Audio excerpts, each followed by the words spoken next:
Okay guys, pag-usapan naman natin itong topic na to tungkol sa pagiging mainit ni Idol Rafi sa mga vloggers.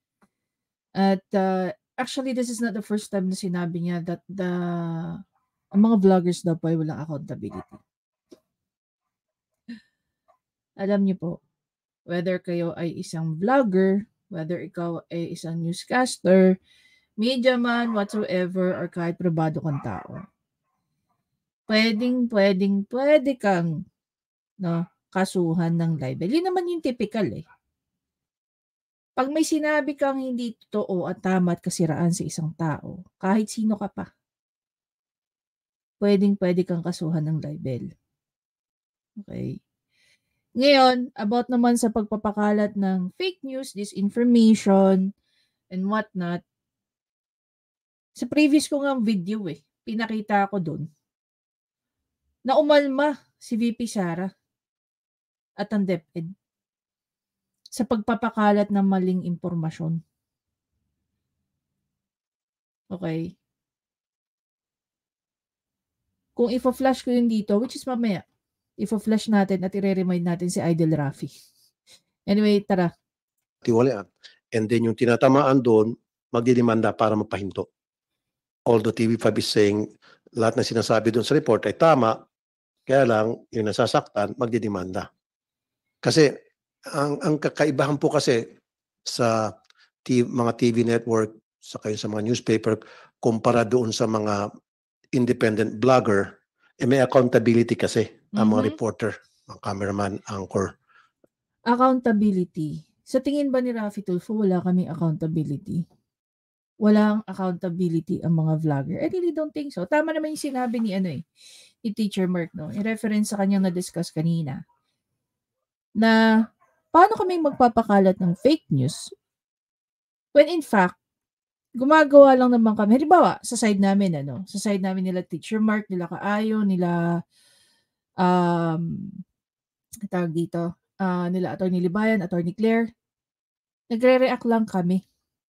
Nagbibigay lang kami ng komentary. Gaya ng ginagawa ko ngayon, yung ginawa kanina nila Atty. Libayan, ni Teacher Mark, at ng kahit kung sino-sino pa. Okay? Kasi kami yung mga taong susceptible sa libel. Pag sinabi ko ba na si Idol Rafi, merong conviction ng libel, kasinungalingan ba yun? Definitely hindi. Kasi nakasulat yun eh. Nakasulat sa jurisprudence ng Supreme Court. Nakasulat din naman sa mga articles online. At saka in print. Na siya ay na-convict ng libel back in 2019. Diba? Pag nasa TV station sa traditional, unlike sa mga independent blogger, walang nagpupulis sa kanila Walang accountability. So again, there are few things that I will agree with him. Okay? Lalong-lalo na po dun sa mga vloggers na pinagkakakitaan po ang pag-create ng vlog. Guys, may mga ganun at nag-i-exist na vlogger and I cannot defend that. Hindi ko rin ide-deny yun na may mga ganong vlogger. Pero hindi lahat ng vlogger ay gaya nila. I really don't need to name names. No? Ako, okay lang. Masaya na ako guys kung isang may nanonood sa akin. Okay lang ako. Ang importante, hindi ako nag-create ng kahit ano. Para lang dumami ang subscriber ko or what. Hindi ko kailangan maghubad-hubad dito or pakita yung parte ng katawan ko para may mga taong nanonood sa akin. Diba? Kung tutuusin, the smaller the circle, the better. Kasi yung mga taong nagko-comment sa'yo, nakakausap mo online, same same yung wavelength nyo eh. Diba? Nagkakaintindihan kayo, nagbabatuhan kayo ng mga ideas, nagbabatuhan kayo ng mga tawag dito,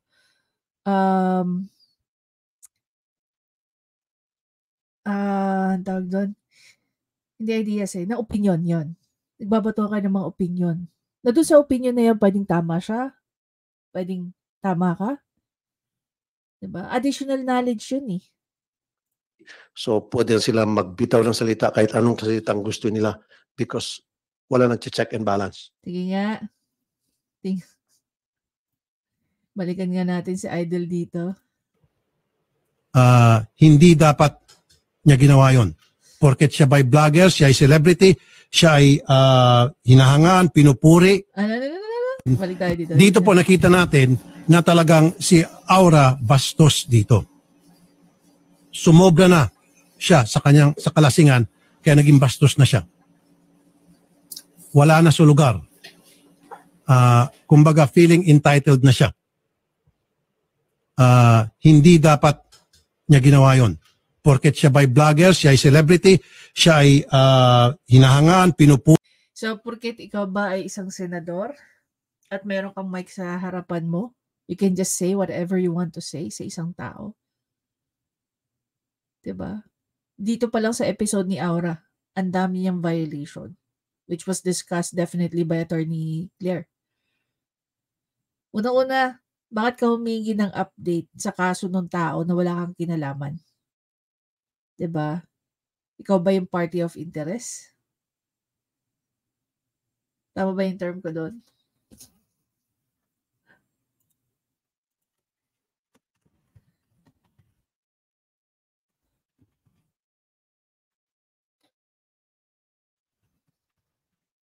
It's a party in interest. Yan. Party in interest. Asan na tayo? Puri ng mga tao at marami siyang fans, meron na siyang karapatan na mambastos? Heck no. Ikaw na perfect preacher. Balik tayo. Works sa mga newspaper, of course sa radio station. Yan yung po na experience ko.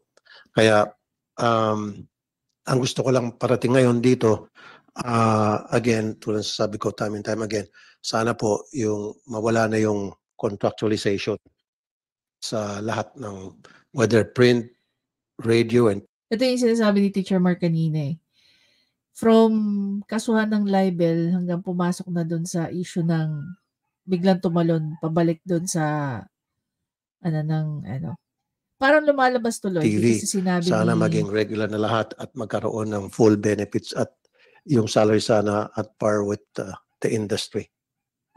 Kung ano yung magandang kalakaran. whatever. Wala na sana yung mga below minimum kasi alam ko, especially sa print, wala namang print dito, ano? Sana meron tayong inimbita mga taga-print. Meron ba? May taga-print ba tayo? Gawa ka ng batas, Idol. Yan ang tutukan mo. Gawa ka ng batas para sa media people. Hindi yung puro ka ganyan. From the Dapat meron From din print? tayong taga-print. Notaryo? Wala. Meron din kasi sa mga taga-print. Okay. I think during the last hearing, they were present here. But they did not attend today's hearing. Maybe we can call them back on the next hearing. Yun lang po. Kasi galing din ako sa media, so alam ko yung hinaing, yung problema na naramdaman ng mga taga-media. I think everybody knows that. Because nagtrabaho po ako sa print, nakapagtrabaho ko sa radio, and TV, lahat yan, dinaanan ko yan. So alam ko yung problema naranasan nila. So sana magtulungan tayo ngayon. Nandito na po ako sa Senado. Of course, yung karanasan ko noon bilang media man, mailalabas ko na rito at para masuportahan naman yung mga taga-media natin. Like I said, Feeling ko tuloy, no? Looking back at the Noli De Castro. So basically naging senador nga po siya back in 2001 hanggang 2004. Okay? So obviously kitang-kita naman dito. Yan, wait lang ha. Para tuloy lumalabas, wala siyang silbi kasi hindi niya na-elevate ang standard at saka hindi nagkaroon ng further protection ng batas ang mga media personality or mga taong nagtatrabaho sa media. So as you can see naman here, broadcasting career maliban sa politics. Imagine mo kung gaano katagal siya naging ano. De Castro began his broadcasting career during the presidency of Ferdinand Marcos. He works as a field reporter for Johnny De Leon, a popular radio announcer. At that time, he later became a radio announcer in RPN 9. RPN 9's DWWW station in 1982 to 1986. And then eventually he joined ABS-CBN.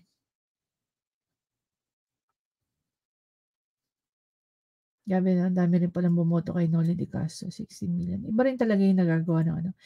De Castro's 3-year stint in the Senate saw him author 252 bills and resolution, including the expanded Senior Citizen Act of 2022, Balikbayan Law of 2002, Balikbayan Law 2002, Quarantine Act, and Newborn Screening Test Act of 201. O, diba? De Castro did not finish 6 years term when he was elected for the vice presidency in 2004.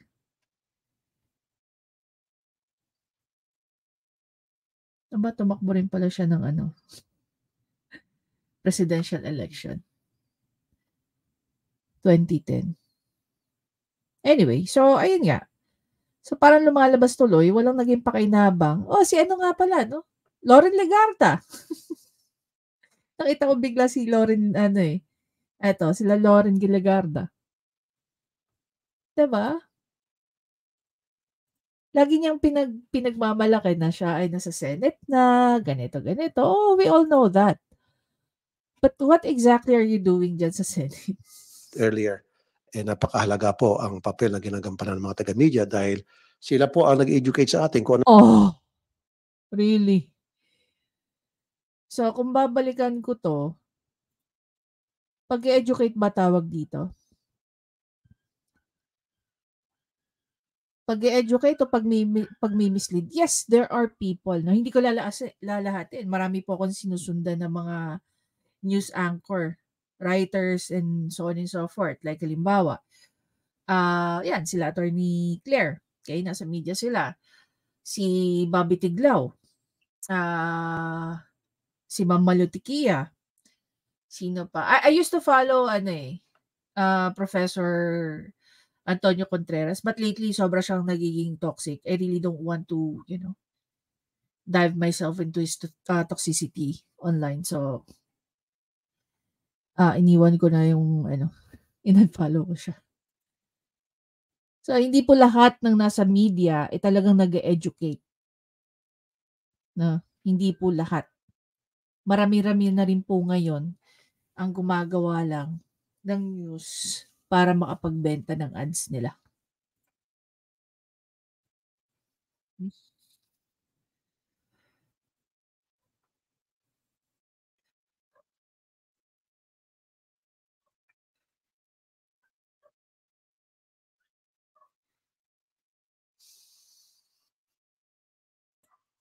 Walang fake news.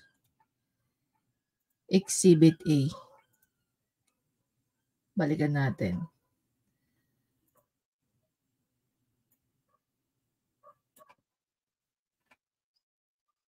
Problema naranasan nila. So sana magtulungan tayo ngayon. Nandito na po ako sa Senado.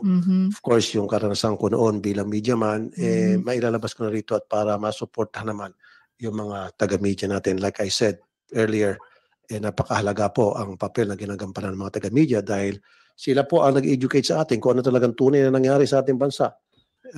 Kung ano yung mga dapat malaman ng taong bayan, whether that's primetime news or any time of the day na news na galing po sa ating mga tawagin kong traditional media. Dahil walang fake news na lumalabas sa kanila. Oo.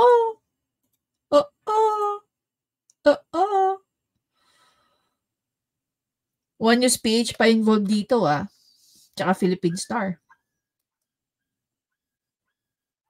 Hindi fake news yan? Ano bang inaano ni Rafi Tulfo dito? Yung pinoprotektahan niya, Hindi ko alam kung mapapaya si Raffy Tulfo dito sa sinasabi niya. No? Over dito sa inalman ng DepEd na ipinalabas ng One News PH at saka Philippine Star.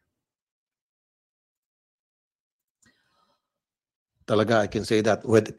Regardless kung anong TV channel yan, I know that for a fact na pag yung mga TV stations, hindi nagpapalabas yan ng mga fake news. Wow. Yung mga radio stations, TV and radio stations, hindi yan. Maging sa mga newspaper.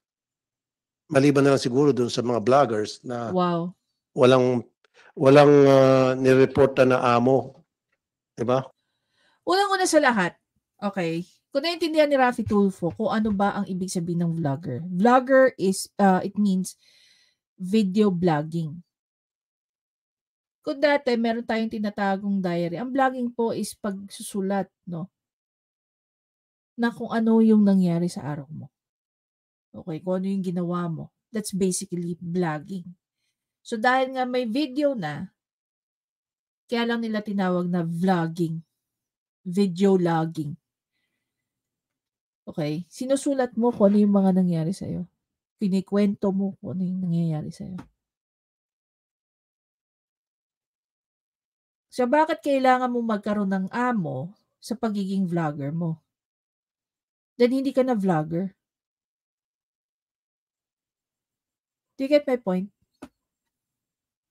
Vlogging is actually one of the many areas of content creation. Photography is content creation. Filmmaking is content creation.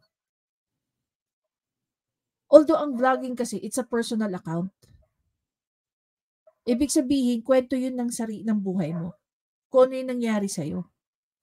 Even this video, I don't consider this as vlogging. This is a reaction video. Kaya I don't call myself, when it's about my, my video, I don't call myself as a vlogger. I call myself as a content creator. I don't even talk about my personal life online.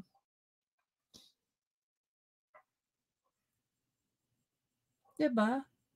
So, yun yung bagay na hindi naiintindihan ni Raffy Tulfo. That vlogging is one part of content creation. Creating videos like this is not vlogging. It is a commentary video. It is a reaction video. Okay? So, bakit gagawa ng fake news ang isang vlogger? Yun yung point dun eh. Yung mga literal na vlogger, yan, si Kong TV.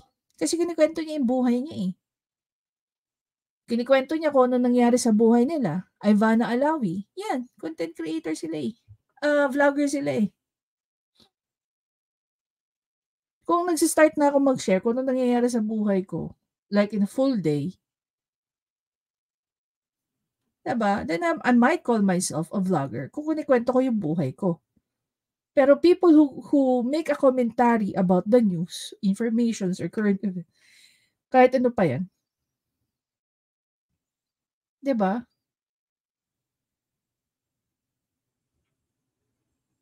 Sa food vlogging. Kasi personal account nila yun eh.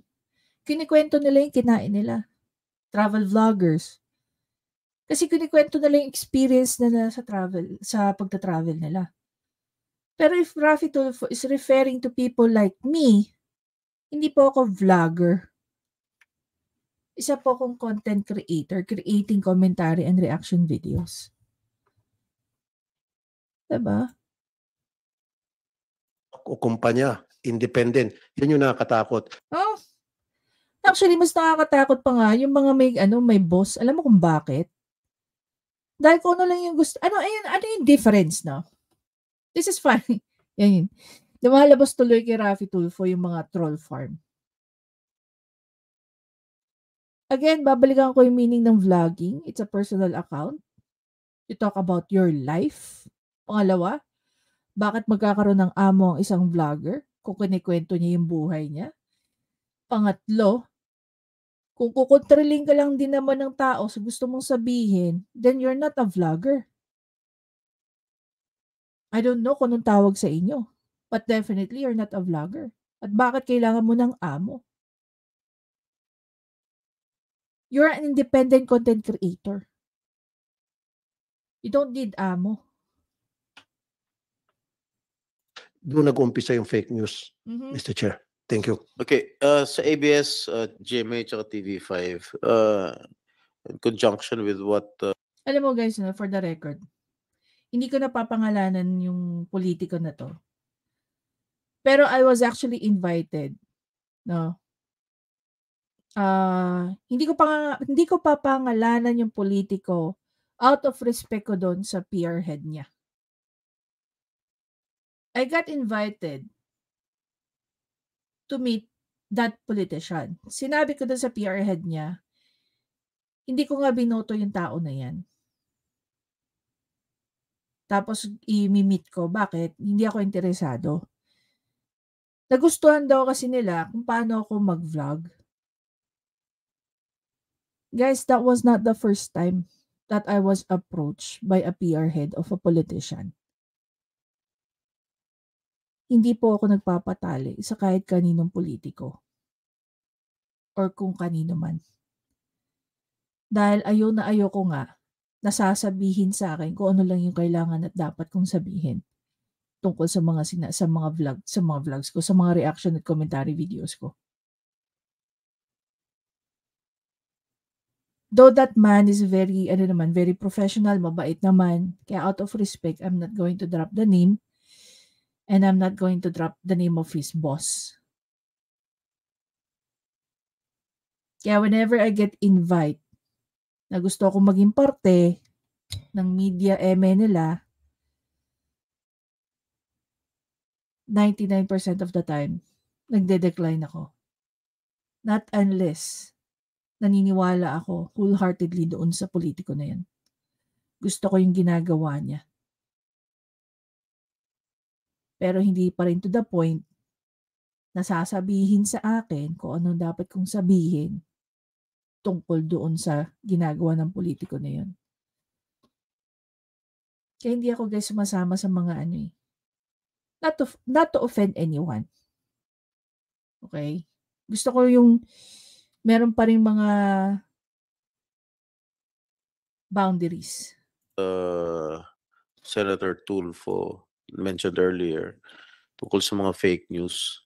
No, paano nyo na hindi ba kayo nag-scrutinize muna ng mga news bago kayo mag-broadcast? Jimmy, Jimmy. Thank you, Mr. Chair. Yung pong proseso Kasi kunwari, yes. meron kayo natatanggap ng mga balita, hindi na kayo sigurado kung totoo, pinabroadcast nyo kaagad o yung po kasing kalakaran for GMA, multi-level po kasi ang vetting ng news bago siya lumabas sa TV o sa online platform. Meaning, nagsisimula po yan by, of course, yung reporter pitching kung ano yung hawak niya. Pero, of course, yung reporter na yon will have to report to his program manager and yung pang mga bosses. At sometimes, meron pa pong layer na merong mga editorial review. Ako po nakaupo sa ilang editorial board, minsan nagpe-preview po kami. So sa mahaba yung proseso bago siya lumabas. Okay. Meron na bang instance na kunwari merong mga well-known personalities o diretso na kita mga politiko na nakikiusap sa inyo na wag ilabas to, wag ilabas itong storyang to kasi nakakasira sa politikong to. Pero bang mga politiko na nakikiusap sa inyo? Kumbaga, damage control. To be frank with the chair, may mga naririnig po kami pero hindi po direktang sa amin. Kaya ang nangyayari po parang news blackout, parang ganun. Usually, kung naman po sometimes makatanggap ka ng sulat mula sa abogado nila na kung maaring i-hold muna. Pero ano po kasi...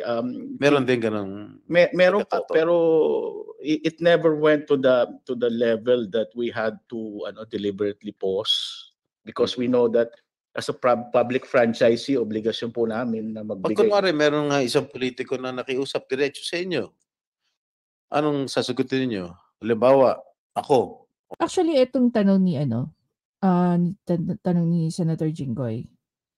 Very very relevant. Sooner or later, baka magamit din natin to. So, let's take note of this. Oo lang ako dahil never naman ako nakiusap dyan sa mga ganyan. Halimbawa ako, bilang isang senator, attorney, pwedeng wag muna ilabas yan. Ano gagawin ninyo? Lalabas nyo pa rin o Sa GMA po, wala naman po kaming kinitil na balita. Yun lang po ang sagot namin. Salamat, Mike Enriquez. Alam mo, Mr. Chair, sa nangyari yan, alam mo, mayroong politiko makiusap. This is from my experience na kung pwede wag na ilabas, ilalabas pa rin yan ng network o ng radio station, pero both sides pakikinggan. Sige, yung ilalabas namin yung istorya namin about you, pero we will get your side para patas. Usually ganun eh. Wala pa akong alam na taga-media na just because sinabi ni politiko wag ilabas, hindi na ilalabas. Kasi masisira sila, mawawala yung credibility nila. So, coming from Rafi Tulfo. as far as I'm concerned, walang ganun na sa pakiusap ng politiko tumitiklo po yung isang TV network or radio station. ABS? Mr. Chair, unfortunately, I'm not involved in news production. So in regards to your particular question, I'm not in a position to answer. But as far as I know, ABS has a ethics manual for news. And one of the principles is a balanced news reporting. All right. Mr. Chair, for TV5, I also do not have knowledge of those kinds of instances, but we also have a news code of ethics, so we stand by impartiality and integrity in terms of reporting. All right. Okay, Mr. Chair. Okay, balikan ulit natin to, ha? Does it reflect yung tinatawag nilang impartiality?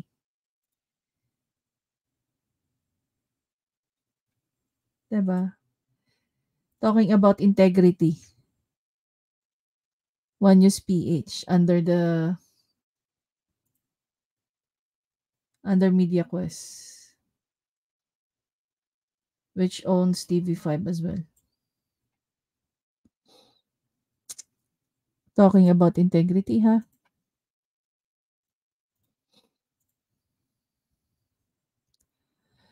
O since nandyan din naman kayo, bakit hindi kayo mag-apologize kay VP Sara? Let me add again. Tungkol dun sa vloggers, baka ma-misquote ako. Ma'am, okay, kasalanan pa ng mga vlog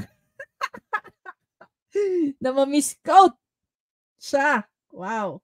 Marami ding mga independent vloggers na responsible.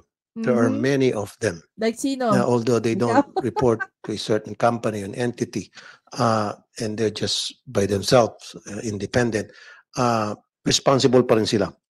And that's why siguro it's about time na I don't know if this needs legislation na magkaroon po ng kapisanan ng mga vloggers sa Pilipinas or something to that effect na para magkakaroon ng policing doon to police their ranks na para maging responsable na sila. Okay, talking about policing. Okay, gaya po ng sa UAE. Pag kayo po ay vlogger at kumikita na po kayo ng X amount through sponsorship, you need to register yourself as an content creator. I mean, your personality through vlogging, creating content, yada, yada, yada. And kung tumatanggap na po kayo ng sponsorship, okay, kailangan po kayong magbayad. Kasi, kumbaga, portion of what you make, I guess. Plus the fact na pagka nagpa-accredit ka as I think you have to pay an X amount of money. I'm not sure lang 100% how much. So, this is something na paalis na rin po kasi ako ng Dubai noon pauwi ako dito. Kaya hindi ko na siya binigyan ng masyadong attention. But, partly na sinasabi niya, tama, na magkaroon ng agency na mag-scrutinize gaya ng MTRCB. Kasi nga po may mga content creators na nagki-create ng mga malalaswa na video. Hindi na po nakakatuwa. Actually, karamihan po hindi ko naman lalahatin. Maraming ugali ngayon ng mga bata na hindi maganda ay nadadampot po nila sa pagpapanood po nila ng mga vlogs. Okay?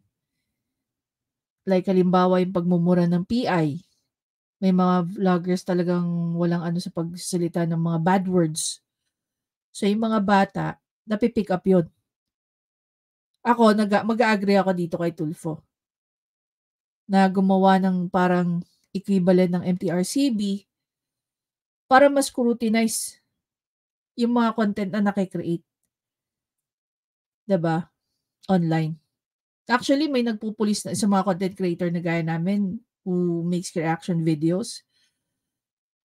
Mga fact checkers naman ang tawag sa kanila. Yan, isa na dyan yung TV5. Ginagawang content yung content namin. Ginagawa kaming content. Ganon. Diba? That they should be recognized by the government. Hindi yung sa ngayon, may Like kanya-kanya sino? sila. Marami nga dyan ng mga vloggers na sumusunod sa Code of Ethics, sa tamang pamamaraan na para ilabas mo yung mga istorya mo sa social media. Pero meron pa rin talaga dyan mga guerrilla na talagang pag umupak-upak lang na without thinking of the consequence because walang nag-regulate sa kanila. Parang ikaw lang. O, balikan natin. Parang si Idol lang yan. Wala sa lugar dapat sa walang puwang sa ating lipunan na maging mayabang ang sino mang celebrity. Kahit sino pa man, dapat umayos-ayos ka ng iyong pag-uugali. Especially kung celebrity ka, magsilbi ka dapat na huwaran sa iyong mga followers. Huwag yung magsisiga-sigaan ka, mambabastos ka.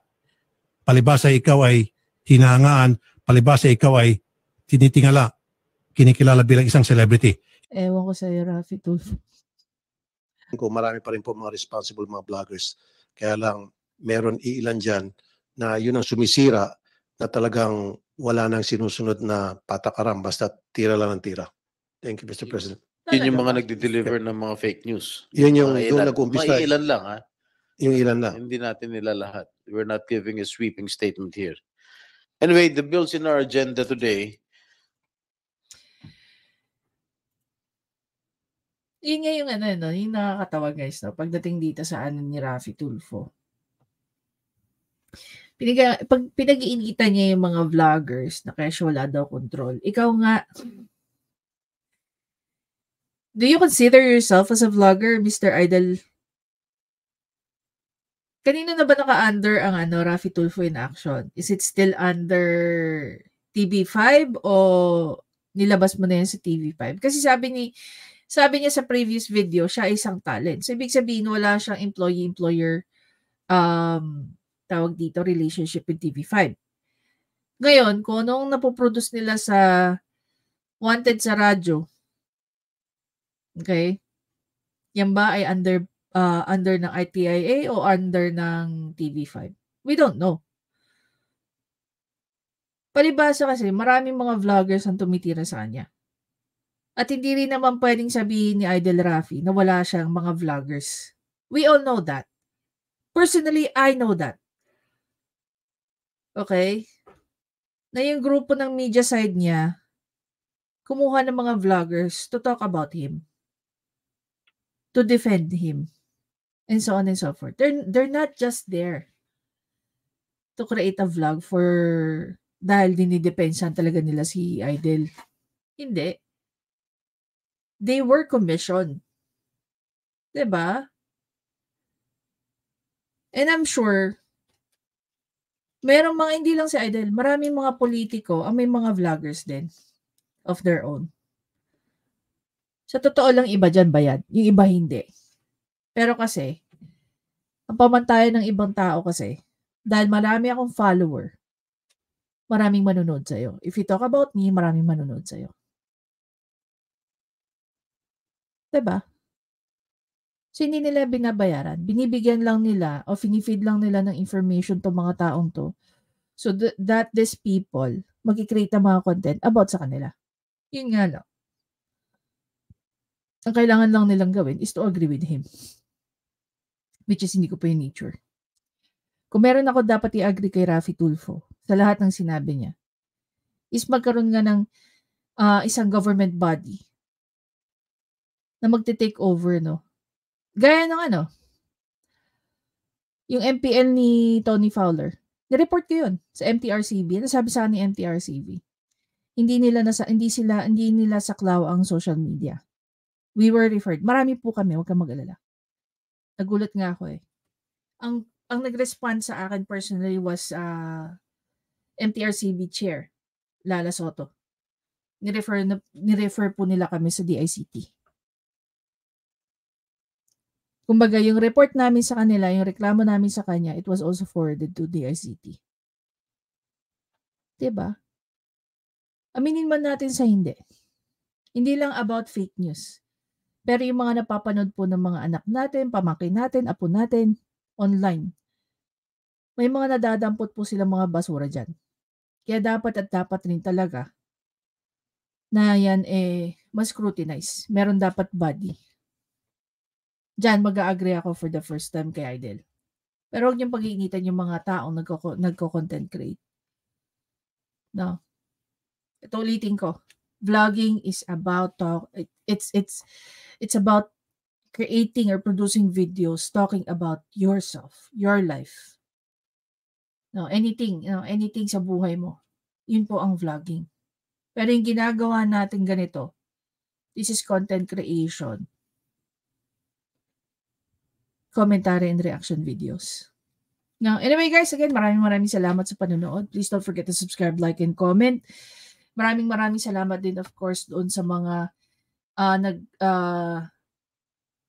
nag-participate sa video na create ko kanina. Actually, it was wait lang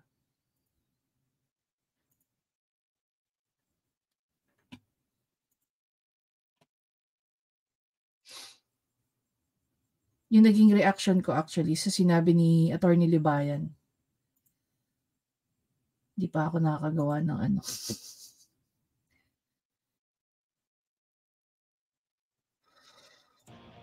Ayan, dito sa video na to. Maraming salamat po sa mga nag-participate dyan, sa mga nag-comment. Marami po akong magandang nabasa. Marami pong mga nag-challenge. Nakakatuwa po ang kanilang mga opinion tungkol sa napanood nila. And guys, lilinawin ko lang ako po estudyante lang. Hindi po ako isang lawyer. Okay? Nag-aaral pa lang po ako. So, if pwede po ba mag-request, kindly refrain from calling me an attorney because I'm not a lawyer. Yan lang po. And I will never claim na ako po ay isang abogado. Anyway guys, again, maraming salamat. Have a good night. I'll see you in the next video. Bye guys.